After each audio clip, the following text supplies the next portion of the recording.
जय श्री राम।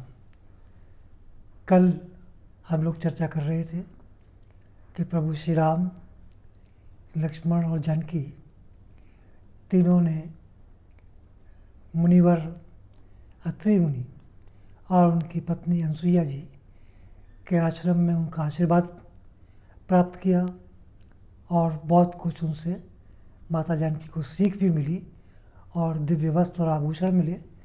तो ये सब ग्रहण करने के बाद वो उनसे विदा लेकर के अब आगे की रास्ता जंगल की ओर प्रस्थान कर रहे हैं।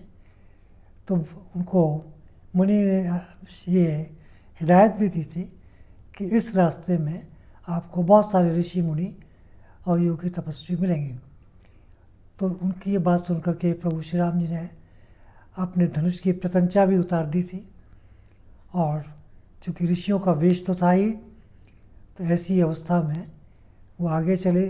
बहुत सारे मुनियों को उन्होंने वहाँ पर दर्शन दिए और इसके साथ साथ सांत्वना दी और उनका सानिध्य प्राप्त किया।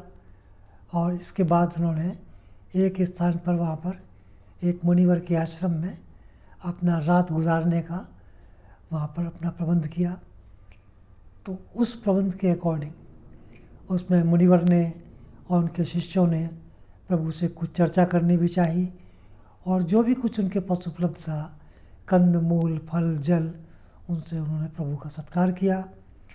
तो वहाँ पर श्रेष्ठ उनमें जो मुनि थे उन्होंने कहा कि प्रभु, आप चूँकि दशरथ नंदन हैं और कौशल्या आपकी माता है, तो यानी ऐसे माता और पिता के पुत्र होने के बाद आप राजा भी हैं, क्योंकि राज्य इस समय आपके ही अधीन है। जैसा हमको पता लगा है कि भरत जी भले ही राज्य कर रहे हैं लेकिन आलम्बन आपके खड़ाओं का ही है, तो हम लोग आपके राज्य में ही रहते हैं, आप इसको ऐसा मान लीजिए। और जिसके राज्य में प्रजाजन दुखी हो तो ये उसका राज्य का एक अच्छा सिंबल नहीं है। तो ये आपका दायित्व बनता है और हमारा आपसे प्रार्थना करने का भी एक सुअवसर प्राप्त हुआ है। तो हम ये चाहते हैं कि आप हमारी ऐसी रक्षा करें जैसे एक गर्भस्थ माँ अपने बालक की करती है। और इसलिए हम आपको ये भी बता दें कि ये राक्षसों का इलाका है और इस इलाके में जो भी राक्षस हैं वो वरदानी है, उसमें बहुत सारी माया भी है। और वो जब कभी भी किसी ऋषि मुनि को ज़रा सा भी ऐसा पाते हैं कि हम लोग ज़रा सा भी अपने मार्ग से विचलित हैं, यानी कि हम सचेत नहीं हैं, तो ऐसी परिस्थिति में वो नरभक्षी हैं, वो ऋषि मुनियों का भोजन भी चट कर जाते हैं उन्हें। तो ऐसे में हमारी सुरक्षा और हमारी रक्षा के लिए राजा स्वयं पधारे हैं, इससे बड़ा हमारा सौभाग्य क्या होगा। और आज हमने अपने मन की बात आपसे प्रभु कह भी दी है।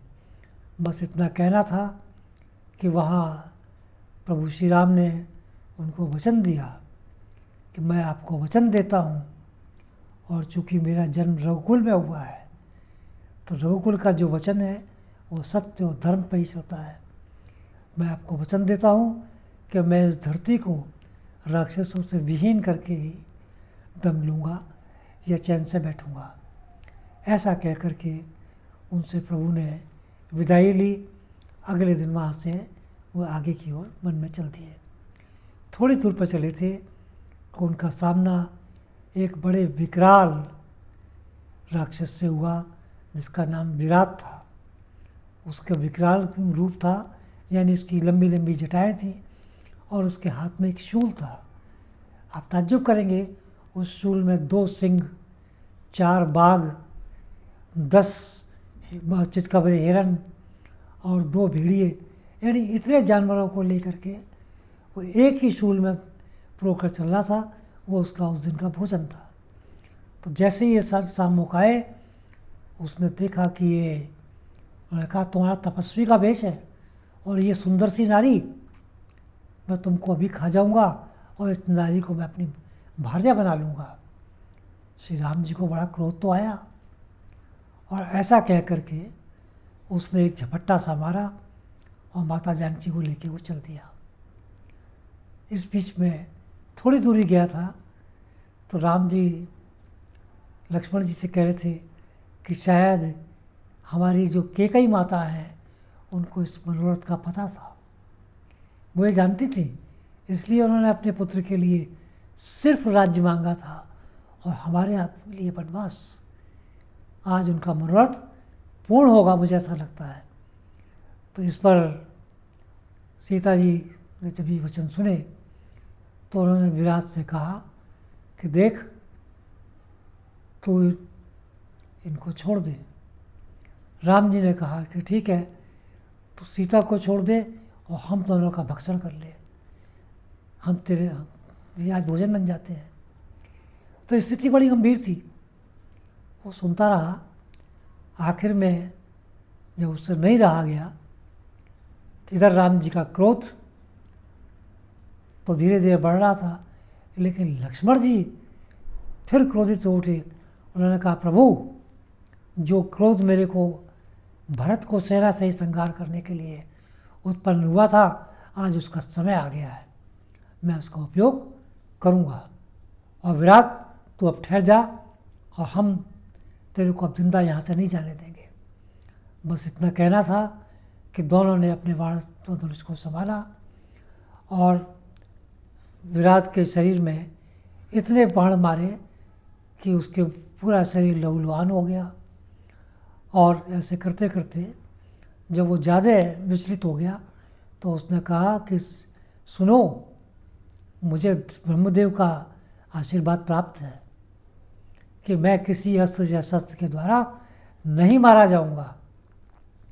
तो ऐसे में बस वो बात ही कर रहा था कि राम और लक्ष्मण जी ने दोनों ने मिलकर उसकी भुजाएं उखाड़ दी। फिर भी वो लड़ रहा था। उसने कहा कि तुम मुझको मार नहीं सकते, क्योंकि मैं ब्रह्मदेव का मुझे इसमें आशीर्वाद प्राप्त है, मेरे मारने का कोई उपाय नहीं है। उन्होंने कहा कि ठीक है लक्ष्मण, अब एक काम करता हूँ। उन्होंने उसको पैर से दबा रखा था कि तुम एक बड़ा सा गड्ढा खोदो, उस गड्ढे में इसको दबा देंगे, इसके मरने का इसके अलावा कोई उपाय भी नहीं है। बस इतना कहना था। वो समझ गया। उसने कहा, मैं अब समझ गया कि आप दशरथ नंदन राम हैं, ये आपके भाई लक्ष्मण हैं और ये भार्या आपकी सीता है। तो मुझे उस समय ब्रह्मा जी ने ये भी कहा था कि देखो, इसके पूर्व में मैं आपको बता दूं राम कि मैं जव नाम के एक गंधर्व का पुत्र हूँ और मेरी माता का नाम शतहंता है। तो उस समय मैं कुबेर की सेवा में एक रंभा नाम की एक वो क्या कहते हैं स्वर्ग की अप्सरा रहती थी जो उनकी सेवा में थी, और मैं उससे प्रेम करने लगा था। तो एक बार क्या हुआ कि रंभा को विलम्ब हो गया बजाने में, और जब उसको कुबेर ने पता करा तो कुबेर ने मुझे आज ये श्राप दे दिया कि तुम इसी क्षण राक्षस हो जाओ। फिर जब मैंने उनसे कहा कि मैं तो ऐसे ऐसे अपना परिचय दिया, तो उन्होंने कहा कि अब इसका एक ही इलाज है कि जब कभी प्रभु श्री राम जी से तुम्हारी भेंट होगी तो उन्हीं के द्वारा तुम मारे जाओगे और तभी तुम्हारा कल्याण होगा। तो राम जी को जब उसने ये बात बड़ा विस्तार से पूर्वक बताई तो उसने कहा कि अब तो प्रभु मेरे हाथ ही आपका कल्याण होना है, ये मैं समझ गया। अब आप चाहे मुझे गड्ढे में दबाइए, चाहे मेरा दाह संस्कार कीजिए, इस प्रकार मेरा कल्याण आपके ही हाथों होना है। बस प्रभु ने उसको दबा दिया गड्ढे में, जो लक्ष्मण जी ने किया था, और उसको वो अपना स्वरूप को प्राप्त हुआ और वहाँ से वो ब्रह्मलोक को चला गया। तो इस प्रकार विराट मारा गया, और उसको मारने के बाद वो ये बता गया था कि यहाँ से थोड़ी दूर पर एक ऋषि शरभंग रहते हैं और वो प्रभु आपका इंतज़ार कर रहे हैं। तो और वो यहाँ से सिर्फ 1.5 कोस की दूरी पर है। बस प्रभु वहाँ पहुँचे। शरभंग ऋषि ने जब उनको पता लगा कि प्रभु आए हैं तो उनका विधिपूर्वक बहुत स्वागत किया, दंडवत प्रणाम किया। इसी बीच में प्रभु क्या देख रहे थे कि जब मार्ग में शरभंग दिखाई दे रहे थे कि शरभंग जी की इंद्रदेव से सीधी वार्ता हो रही थी।